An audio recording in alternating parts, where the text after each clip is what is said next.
What's up, my beautifuls? It's KetoGenie. Here's part 2 of my morning's coffee chat. I got cut off because I forgot to put on my do not disturb. And of course, right in the middle of my coffee chat, someone called me. So note to self, turn on the do not disturb before I'm going to have my coffee chat. Okay, so what was I talking about? Oh, I was talking about when you're evaluating feedback from others about your lifestyle, about what you're doing, about your ketogenic way of eating, about your gym habits, about the size of your ass, about whatever it is, right? I always want to remind you guys, and I have to remind myself as well, consider the source. Because when you get feedback from somebody and it's not the feedback you're expecting, it is hurtful. And sometimes it'll kind of take the wind out of your sails and cause you to sort of try to reevaluate, like, hey, what am I doing? Like, is there any merit in what this person's saying? You know, it's something because it gets us in our ego, right? And it gets us where we're expecting maybe some positive feedback, or we're expecting somebody to say something really great about our effort or how much work we're putting in at the gym. And then they turn around and completely shit on you. And you're like, and it hurts, right? It gets you. And I'm the first one to admit that. So, in my weight loss journey, guys, I have actually had people in my life say things to me like, you looked better when you were heavier. You were cuter when you were fat. I liked you when you were chubby. Okay? Those are all things that someone in my life has actually had the audacity to say to me. Okay? Actually said to my face. Okay? And I'm going to let you know right now, that hurt like hell. That was not what I wanted to hear. Of course it wasn't, right? Here I am trying to follow a ketogenic lifestyle. And guys, I just want to remind anybody who's new to my channel, KetoGenie happened after I discovered keto for myself, for me personally, okay? I discovered keto at a point in my life where I was the heaviest I'd ever been. I did not feel good in my skin. I had no energy. I was so depressed. There was so much going on behind the scenes. And so I found keto at a time where I just was trying to fix myself. I was trying to fix things. And I thought if I could fix my weight, that everything else would follow suit. I thought if I could get back to a healthy weight and back into a size medium, that was my goal when I started keto, to be in a size medium. I thought if I could get to that size that I would be happy. And I'm not joking, guys. I really did. I remember making vision boards, and I remember focusing on it and just thinking, hey, if I could just go into Gap, or if I could just go into the store and just grab a medium and just not even have to try it on and just know it fits me, then I'm going to be happy, and I'm going to feel good, and I'm going to feel confident again, and I'm going to feel great in my skin, and my confidence is going to come back, and I'm going to be my old sassy Shannon, my old self, and then everything else is just going to be awesome, and I'm going to be so happy, okay? And if you're new to me, I just want to remind you, that's what happened. That's how KetoGenie was born. That's how this became my business, okay? I started with 4 people on a Facebook group that were friends and family that were trying to lose weight. And KetoGenie came out of that, and came out of that experience.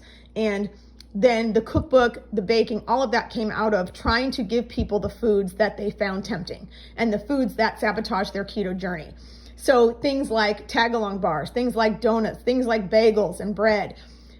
That's where I became more of the baker and more of the KetoGenie that you might see around, where you go to the coffee shops and buy my treats and all that.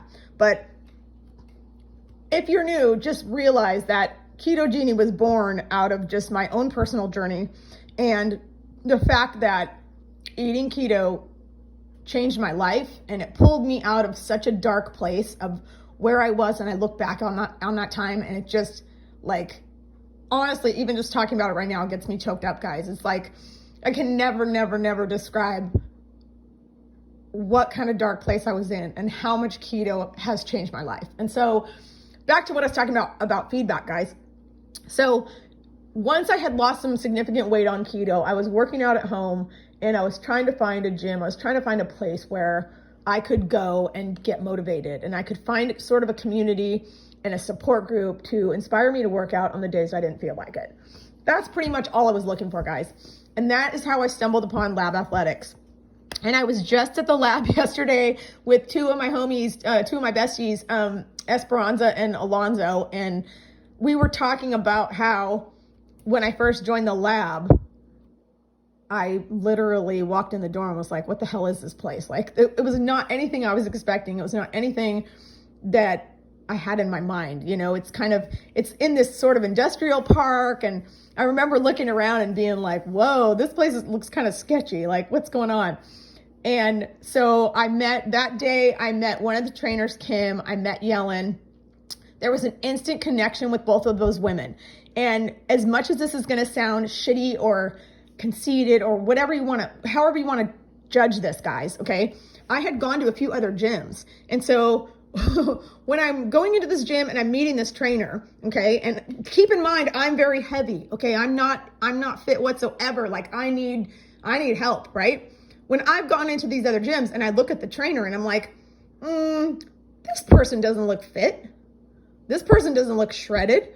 This person doesn't look like somebody who's going to get me where I want to be. This person, hey, they're a little better off than I am. They're in better shape than I am. But this is not who's going to inspire me. This is not who's going to make me get up off my ass and go to the gym and work out and lift weights. This is not someone who's going to push me when I'm tired and I'm being sassy and talking back and saying I don't want to do burpees or whatever it is. You know, and I left those gyms. Well, I walked into Lab Athletics and I met Kim, who, if you guys know Kim, who is now Kim Keen, she's freaking shredded. Like she is in amazing shape. And the same with Yellen. I mean, both of those women are just like, damn, like if I could even look half as good as those two, sign me up, take my money. Where do I sign? You know? And it's such a sweet memory to me because I remember taking that leap and I remember thinking, you know, it's a 6-week challenge. It's 6 weeks. And if I don't like it, you know what? I can put up with anything for 6 weeks. So you guys, that was over 2 years ago. So I've been at the lab for, I guess it's like August. You know, it's like 2 years and a couple months. But this is what I'm talking about considering the source and considering feedback and finding your tribe and finding people who I guess you want to say have the authority to comment on your size or your weight or your health or your physique, okay? Because when you look at someone who's a family or friend and they're also overweight and they're also unhealthy and they're giving you criticism and they're giving you negative feedback for whatever you're doing, you're working out too much, you're getting too skinny, blah, blah, blah, whatever they want to say, it's like, no, I just stop and I consider the source. And that's that. And so really, keto plus the lab has given me results that I never, ever, ever thought possible. Never, ever, ever thought possible. Like sitting up in that office at the lab, I remember talking to Jake and like, he's like, what's your ultimate goal? Like, what do you want to accomplish here here at the lab? And, and I remember telling him, I'm keto. I'm not eating all these carbs. I just can't do that. I've already lost 20 something pounds. And he was totally supportive. He was like, okay, let's do your macros doing keto. Let's, get your workouts dialed in. And it's like, he was totally supportive from day one. And so I told him in that little office upstairs, I said, my ultimate goal is to be in a size medium. That was my goal. I didn't have a certain amount of weight. I didn't have a number on the scale. I didn't have anything. That was kind of like my goal. And my ultimate dream, like my dream, like, I mean, and I think I had mentioned like, and if I could, ever get back in a size 6, like I probably can't, at my age, blah, blah, blah. I probably can't do it, but to be in a size 6 would just be like my dream come true. So like I said, that was a little over 2.5 years ago, a little less than 2.5 years. But here's the thing, guys. There were so many days along the way where I didn't feel like going to the gym. There were so many days along the way where I said, screw it, I'm eating these French fries.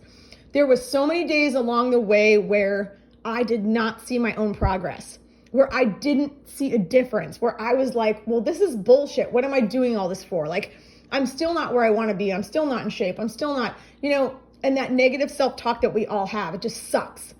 But I wake up in the morning now, I'm completely a different person. I was a extra large to large when I started the lab, and I'm an extra small right now.